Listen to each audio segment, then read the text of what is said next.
For our church community, our building is more than just a structure made of brick and wood. It is a home away from home, a place that reflects our priorities and values. It is a sacred space filled with the joy of realized dreams. Do you remember in 2021 when we spent the entire year celebrating RUMC's 125th anniversary and all of the marvelous things God has done in the life of our church?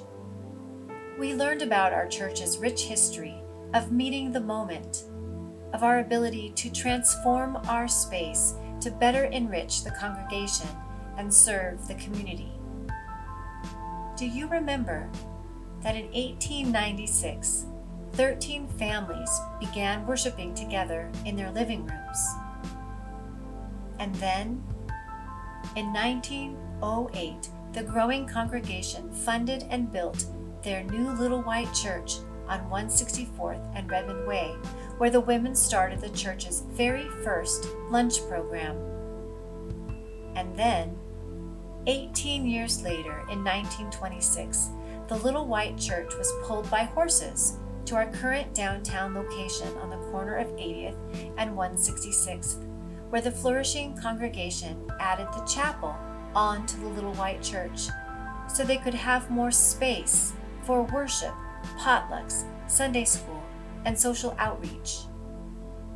And then, 30 years later, in 1956, the small and mighty congregation opened the doors to their new education building after 5 years of planning, fundraising, and building.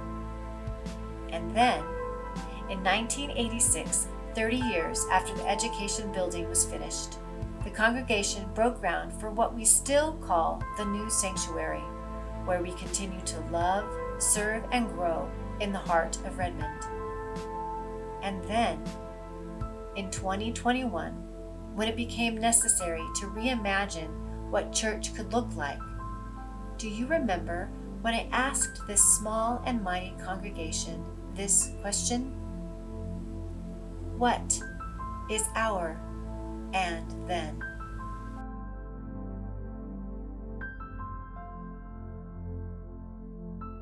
And today, I ask the question again. What is our and then? Now that it's our turn to stand on the shoulders of those who came before us, what can we do to transform and enrich our community? Today is the day we sing a new song. We have followed a melody that has spanned generations and has been gifted to us as our congregation and city changed. This melody has guided generations before us, and it is now our turn to sing a new song. A new song that will lead and transform our church and our community to be a space that is welcoming, hospitable, inclusive, dreams that have been passed down to us and that we want to continue for generations after us. Today is the day we sing a new song. Will you join us in living out our dream?